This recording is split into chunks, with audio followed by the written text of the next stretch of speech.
Hari ini firman akan disampaikan dengan tema Tuhan adalah sumber pertolongan bagi hidup orang percaya. Sama-sama katakan dengan saya, Tuhan adalah sumber pertolongan bagi hidup saya. Siapa yang percaya Tuhan kita Yesus Kristus adalah sumber pertolongan?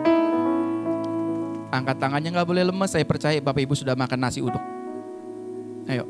Siapa yang percaya Tuhan Yesus adalah sumber kesembuhan? Semangat ya, yang semangat jadi ya. Siapa yang percaya Yesus adalah sumber breakthrough finansial kita? Kalau kita percaya dia sumber, kita harus terus bergantung pada dia. Amin. Tahukah saudara, masalah adalah tamu yang tidak pernah kita undang. Gak perlu undangan, masalah itu pasti datang silih berganti dalam hidup kita setiap hari. Setuju sampai sini? Ada yang undang masalah? Tiba-tiba ada cancer. Tiba-tiba sakit jantung. Tiba-tiba sakit. Tiba-tiba istri diambil laki lain. Tiba-tiba suami digondol perempuan lain. Tiba-tiba ada aja, semuanya tiba-tiba.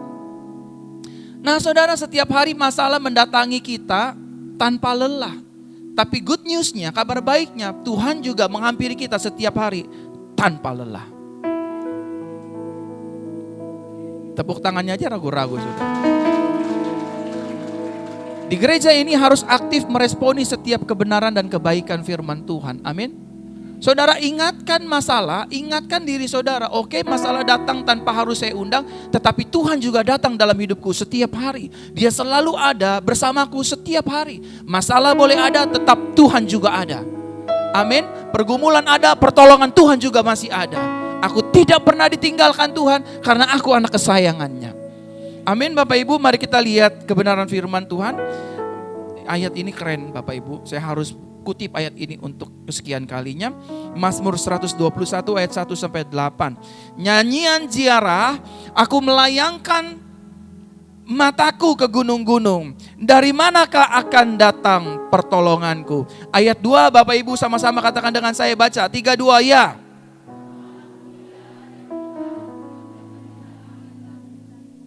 Coba sebut nama Bapak Ibu Saudara masing-masing ya. Ku-nya diganti. Pertolongan Verona datang dari Tuhan yang apa?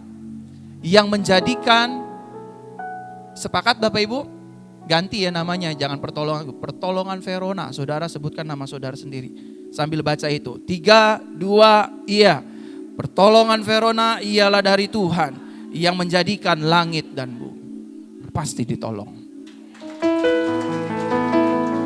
Pasti. Saudara tahu, sadarkah saudara bahwa yang namanya fakta, tahu fakta ya, di rekening duit tinggal 1 juta, itu fakta. Gak bisa bayar listrik, itu fakta. Masih jomblo, itu fakta. Udah menikah belum punya anak, itu fakta. Divonis sakit ginjal, cancer, itu fakta. Yang namanya fakta, kebenaran, fakta kehidupan nih, dia harus tunduk di bawah kebenaran firman. Sama-sama katakan dengan saya, fakta harus tunduk di bawah kebenaran firman. Karena posisinya kebenaran firman itu jauh lebih tinggi daripada fakta Bapak Ibu. Faktanya mungkin kita lagi susah, tapi kebenaran firman Tuhan berkata, pertolonganku ialah dari Tuhan yang menjadikan langit dan bumi. Kalau langit dan bumi saja dia jadikan, uang kontrakan kita pasti dia selesaikan. Kalau langit dan bumi dia jadikan, keuangan kita, ekonomi kita pasti dia pulihkan. Amin. Kuncinya saudara, tetaplah percaya bahwa Tuhan itu masih ada dan nyata. Tapi lama Pak, bagus untuk mengubah karakter saudara dan saya. Sama-sama katakan dengan saya, bagus untuk merubah karakter saya. Supaya kita enggak, wah lama, cepet dong. Biarkan saja, enjoy aja. Firman ini akan tetap berlaku.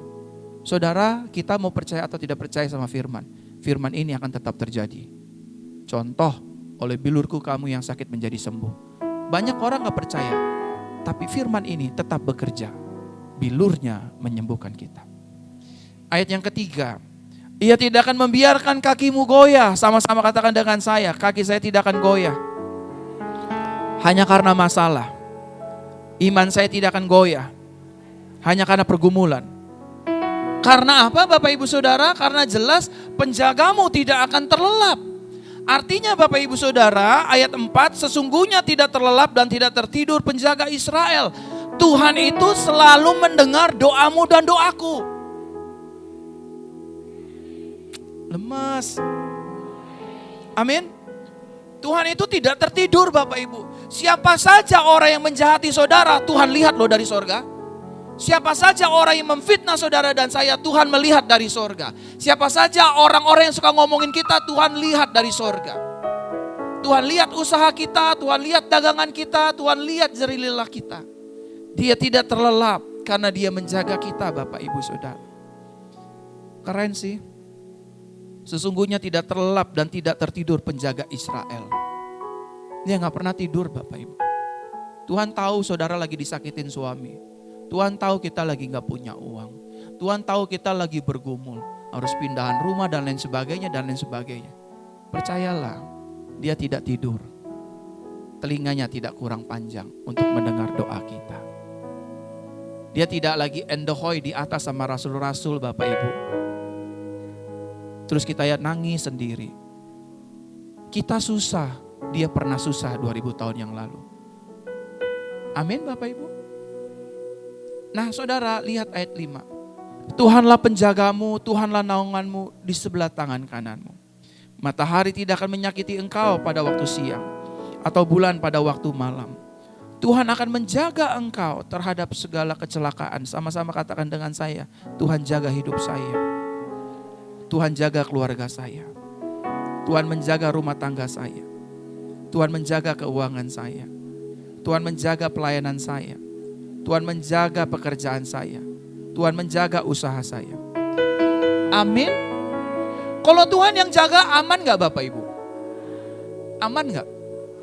Aman. Lihat kanan kirinya bilang udah aman, tenang.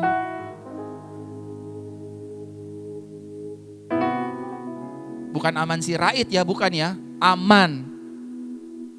Coba lihat kanan kirinya, udah aman gitu.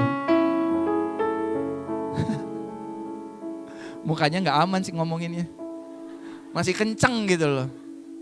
Aman, aman. Pasti Bu, pasti. Tuh lihat tuh. Tuhan akan menjaga engkau terhadap apa?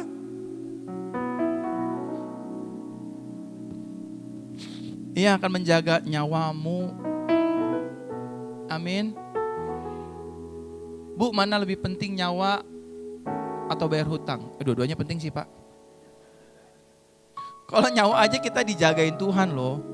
Apalagi utang kita. Gak mungkin gak dibayar. Gak mungkin. Amin. Selama kita punya mental kasatria, nanti saya akan bayar ya. Bukan mental kucing-kucingan ya. Nanti saya bayar, sabar ya. Pasti dibayar. Ayat 8. Tuhan akan menjaga keluar masukmu dari sekarang. Amin. Sama-sama katakan dengan saya, Tuhan saya.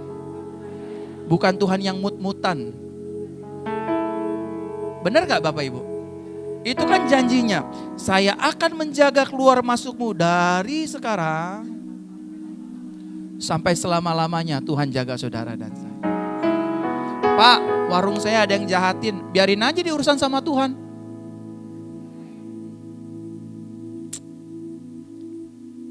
Tinggal amin aja, susah banget. Tergiliran warungnya dijahatin orang. Pak Gembala, warung saya dilemparin popok bayi. Ada yang gak seneng saya laku. Imanin dong nih tuh. Tuhan akan menjaga keluar masukmu. Waktu masuk salon dijagain Tuhan. Waktu tutup salon dijagain Tuhan. Masuk tempat dagang dijagain Tuhan. Waktu keluar dijagain Tuhan. Orang boleh rendahin kita, orang boleh tarik kita, orang boleh fitnah kita. Tetap Tuhan menjagain kita. Nah saudara, sumber pertolongan hidup orang percaya itu hanya ada di dalam Tuhan. Sama-sama katakan dengan saya, sumber pertolongan saya ada di dalam Tuhan. Amin. Tuhan bisa pakai kokoh kita, Tuhan bisa pakai cici kita, Tuhan bisa pakai orang tua kita, Tuhan bisa pakai semuanya. Semuanya untuk menolong kita. But sumbernya, our source always come from heaven. Selalu datang dari sorga, dari Tuhan, dari pihak Tuhan. Kalau Tuhan tidak menggerakkan Bapak Ibu Saudara, saudara jangan pernah berharap warung saudara banyak yang beli. Karena firman berkata, hati manusia ada dalam tangan genggaman Tuhan. Dia mau Muslim, dia mau Buddha, dia mau Hindu, mau dia Kongfucu, penyembah pohon, penyembah kucing, penyembah beruang. Kalau Tuhan udah gerakan, beli dagangannya. Dagangannya pasti akan dibeli. Amin. Kalau Tuhan sudah pasti gerakin hati orang, tolong dia. Pasti akan ada pertolongan. Amin Bapak Ibu. Pertolongan kita sumbernya dari Tuhan. Makanya setiap pagi saudara, kalau boleh saya kasih advice, saran, bangun pagi jangan lihat TikTok dulu. Bangun pagi Bapak Ibu Saudara bilang, pertolonganku datang dari Tuhan, pencipta langit dan bumi. Itu aja doa sederhana. Itu udah mencakup pekerjaan kita, rumah tangga kita, bisnis kita, dan lain sebagainya. Ada banyak orang mengandalkan uangnya saudara. Uang itu memang bisa membeli, tetapi tidak bisa mendatangkan sukacita dan kebahagiaan. Ada banyak orang suami istri yang bilang sama saya, Pak, saya sudah habisin uang ratusan juta hanya untuk memiliki keturunan dan anak. Saya sudah ikut program hamil, bayi tabung, bayi botol, bayi semuanya udah ikut. Tapi gak bisa Pak. Itu mengartikan bahwa pertolongannya hanya datang dari Tuhan. Waktu kita sudah lupa, tiba-tiba istri kita hamil. Itulah Tuhan kita yang gak bisa ditebak cara untuk menolong hidup kita. Nah Bapak Ibu Saudara terkasih dalam Tuhan, ketika kita berdoa dan berseru memanggil nama Tuhan, maka Tuhan akan mendengar dan bertindak untuk menolong hidup kita. Sama-sama katakan dengan saya, ketika saya berdoa. Belum semua, ketika saya berdoa. Sekali lagi, ketika saya berdoa dan berseru memanggil nama Tuhan, maka Tuhan akan mendengar. Maka Tuhan akan bertindak untuk menolong saya. Coba ingatkan kanan kirinya, bilang jangan berhenti berdoa dan berharap sama Tuhan. Ingatkan Bapak Ibu. Buktinya apa Pastor? Yeremia 29 ayat 12. Dan apabila kamu berseru dan datang untuk berdoa kepadaku, maka apa Bapak Ibu? Dia tutup kuping enggak? Ketika kita datang berseru, maka Tuhan mendengarkan. Buktinya ada seorang raja bernama Hizkia. Ada seorang nabi yang bernama Yesaya berkata kepada Hizkia, Yesaya, bilang kepada Raja Hizkia, hari ini juga nyawanya akan aku ambil. Mati. Nah, saya mau tanya sama Bapak Ibu. Kalau Tuhan ngomong gitu ke saya, sebagai pendeta, sebagai imam, ngomong ke saya. Terus bilang begini, Pak John, nanti malam jam 7, Tuhan ambil nyawamu. Kata Tuhan, siapkan dirimu. Bagaimana Bapak Ibu?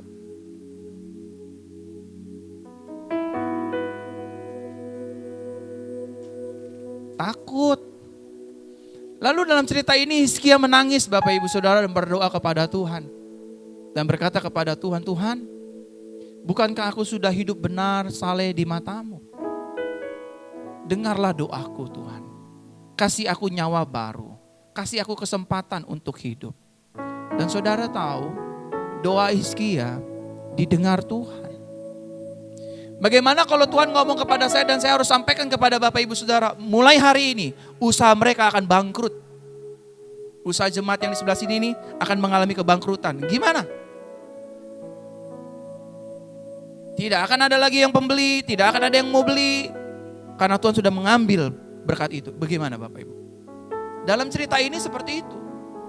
Tetapi Bapak Ibu, jangan berkecil hati. Tuhan mendengar doa kita. Tuhan mendengar seruan kita. Waktu kita memanggil nama Tuhan, kita akan diselamatkan. Dan Raja Hizkia, Bapak Ibu Saudara, mendapatkan anugerah Tuhan. Nyawanya diperpanjang 15 tahun lagi. Sama-sama katakan dengan saya, nyawanya diperpanjang. So Bapak Ibu Saudara, jangan pernah meremehkan doa. Jangan pernah berhenti berdoa. Jangan pernah remehkan harapan Bapak Ibu Saudara. Karena harapan dan doa Bapak Ibu Saudara pasti dikabulkan oleh Tuhan. Tepuk tangan bagi Tuhan. Nah Bapak Ibu, saya masuk dalam inti khotbah saya. Mengapa harus Tuhan yang menjadi sumber pertolongan hidup orang percaya? Kenapa gak boleh cici saya? Kenapa tidak boleh koko saya? Kenapa tidak boleh gembala dan pendeta saya? Yang pertama, karena Tuhan yang memegang kendali kehidupan ini. Sama-sama katakan dengan saya, Tuhanlah yang memegang kendali kehidupan ini. Mazmur pasal 33 ayat 9 dikatakan demikian. Sebab Dia berfirman, maka semuanya jadi. Dia memberi perintah.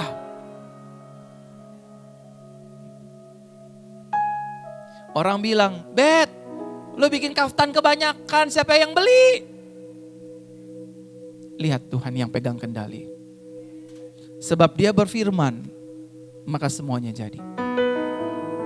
Saya masih ingat Bapak Ibu Saudara, dulu saya hidup anak yang dikutuk-kutuki sama almarhum orang tua saya. Dua-duanya. Anak bokamsia, mocen, bapuk, dan lain sebagainya. Karena oma saya tidak berhenti berharap dan berdoa kepada Tuhan. Oma saya tahu sumber pertolongan saya datangnya dari Tuhan. Oma saya terus melawan kutukan itu dengan berharap dan berdoa kepada Tuhan. Tuhan, aku berdoa untuk cucuku ini, Verona, agar hidupnya dipakai Tuhan, agar hidupnya dimenangkan Tuhan. Engkau pemegang kendali kehidupan ini.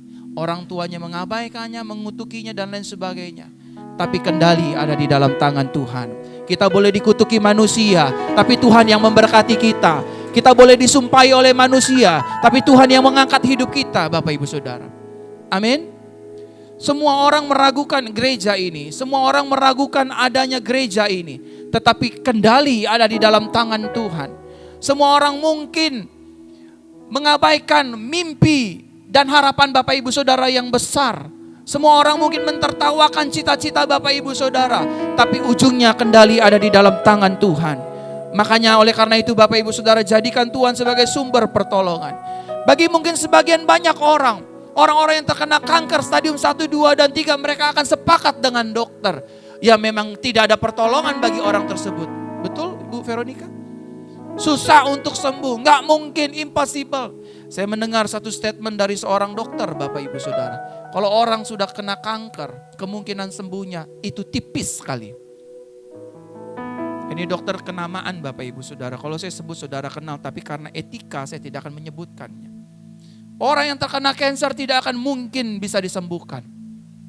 Rumah sakit hanya bisa menahan rasa sakit tersebut dengan cara kemo.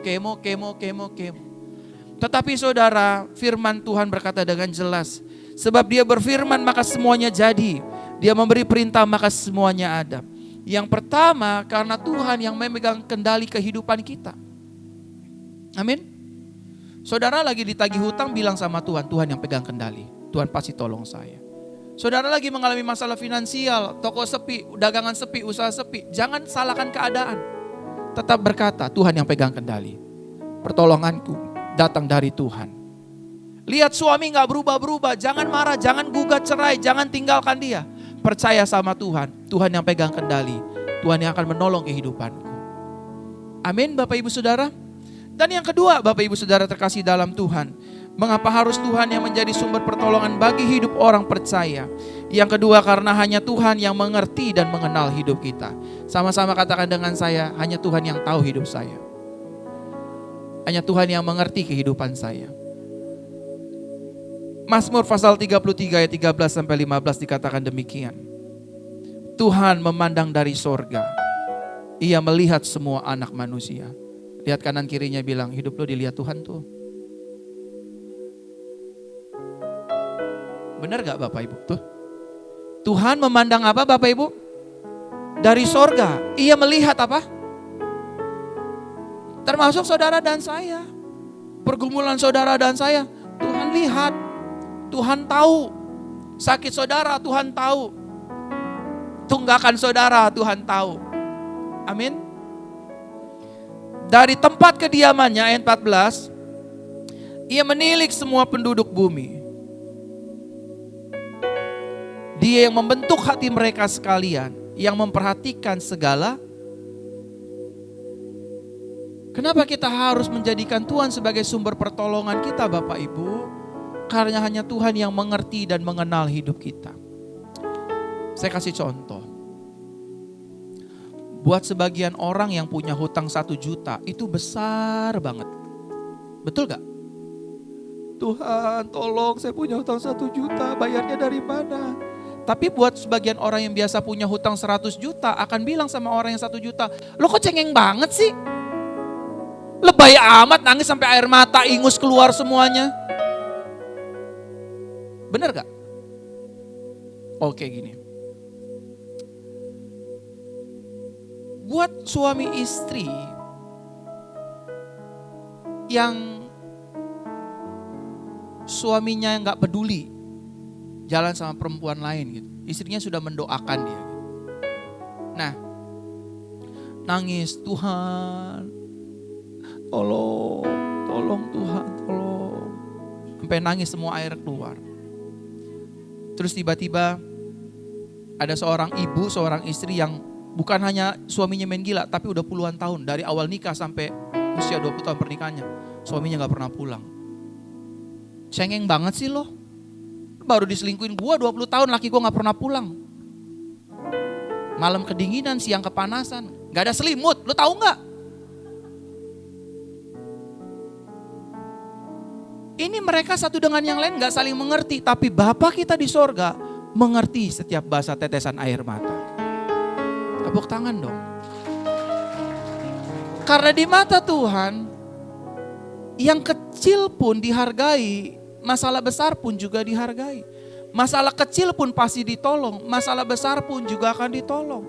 Sakit gigi juga akan ditolong Tuhan, yang cancer juga ditolong Tuhan. Saya pernah mendoakan salah satu orang, Bapak Ibu Saudara. Ini sakitnya bukan sakit yang heboh, buta, lumpuh, enggak, kutil. Ketawa kan saudara? Kutil. Tahu kutil Bapak Ibu? Tahu enggak? Nugget nempel di daging Bapak Ibu. Kutil. Gimana cara menghilangkannya? Selain berobat, saya berdoa. Hilang tuh kutilnya. Ada teman pelayanan saya malah ketawa. Itu mah dioperasi aja, di laser, ngapain pakai didoain. Dalam hati saya, lu belum pernah kutilan sih semuka. Iya kan Bapak Ibu? Hanya Tuhan yang ngerti. Buat sebagian orang untuk bayar listrik 200-300 ribu itu mah kecil. Benar. Tapi Tuhan yang paling mengerti betapa sulitnya dia untuk bayar 200 ribu itu. Oleh karena itu kita butuh pertolongan Tuhan. Kita butuh mengandalkan Tuhan. Kita butuh melibatkan Tuhan, menyertakan Tuhan dalam seluruh aspek kehidupan kita. Amin Bapak Ibu. Siapa yang percaya Tuhan tidak mengecewakan? Tinggi-tinggi Bapak Ibu. Saya yakin Bapak Ibu Saudara pergi ke gereja sudah mandi semua. Jadi tenang. Kalau sore saya gak suruh angkat tangan karena saya tahu aktivitas. Aromanya pasti kemana-mana. Kalau yang pagi pasti yakin saya bersih. Siapa yang percaya Tuhan tidak mengecewakan? Amin.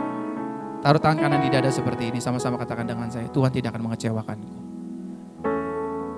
Amin. Harapan kita tidak akan dikecewakan. Nah saudara, kiranya firman Tuhan ini menjadi kekuatan bagi hidup kita. Bahwa sumber pertolongan kita hanya ada di dalam Tuhan. Hari ini minggu pertama, Tuhan ingin mengurapi Bapak Ibu Saudara dengan minyak urapan.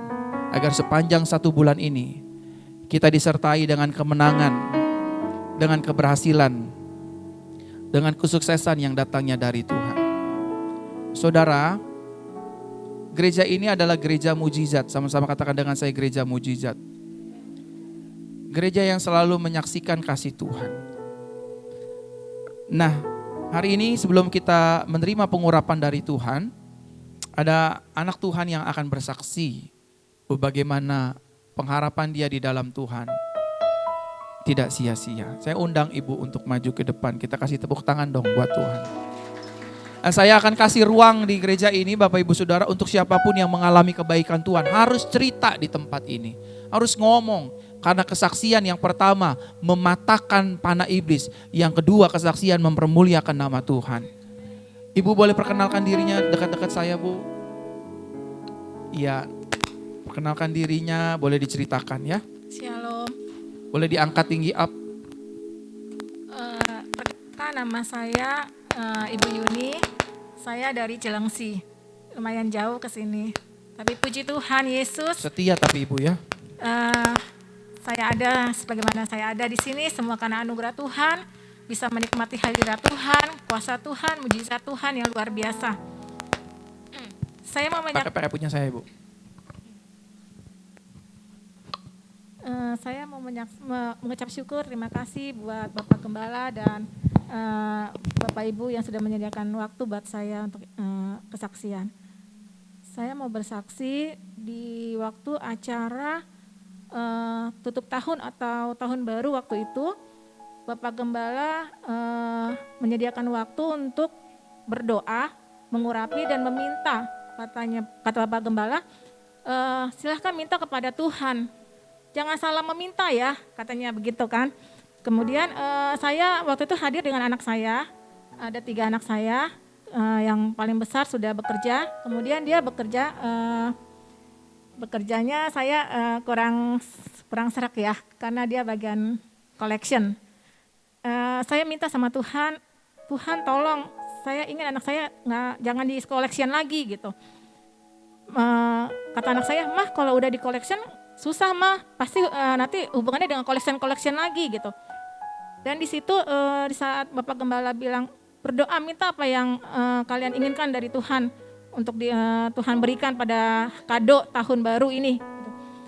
Puji Tuhan, doa anak saya, doa kami semua didengar Tuhan melalui gereja ini JCC. Puji Tuhan, banyak berkat, pertolongan, mujizat Tuhan yang saya rasakan. Puji Tuhan Yesus, anak saya sekarang walaupun baru jalan 2 bulan ya, diterima di bank Yobi. Puji Tuhan, Tuhan Yesus baik, Tuhan Yesus dahsyat. Apa yang kita pikirkan tidak mungkin, ternyata bagi Tuhan tidak ada yang mustahil.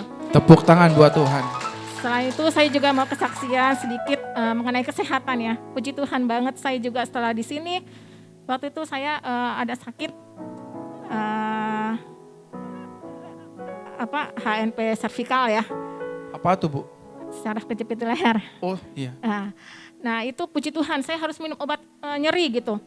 Dan harus kontrol ke dokter setiap 2 minggu atau setiap 1 bulan. Puji Tuhan banget, sedikit demi sedikit penyakit saya disembuhkan Tuhan.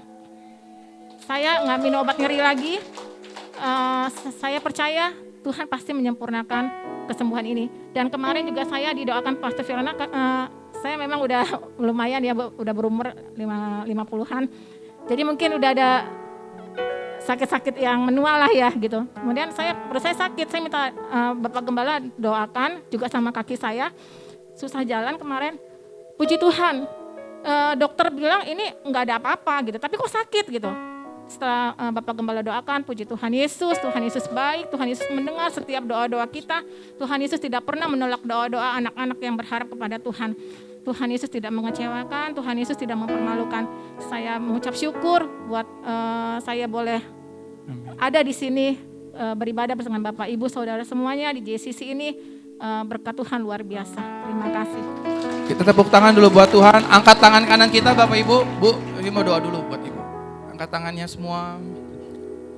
Terimalah kesembuhan yang sempurna. Di masa usia-usiamu yang matang, kau tidak akan sakit-sakitan. Organ tubuhmu dilindungi Tuhan. Apa yang kami doakan didengar Tuhan dan dijawab Tuhan. Anak-anakmu dibuat Tuhan berhasil. Apa yang kau saksikan kami ikat di bumi terikat di sorga. Iblis tidak bisa mengambilnya. Nama Tuhan dipermuliakan atas hidupmu. Dalam nama Yesus, haleluya. Amin. Silakan duduk Bu, terima kasih. Sekali kita kasih tepuk tangan buat Tuhan.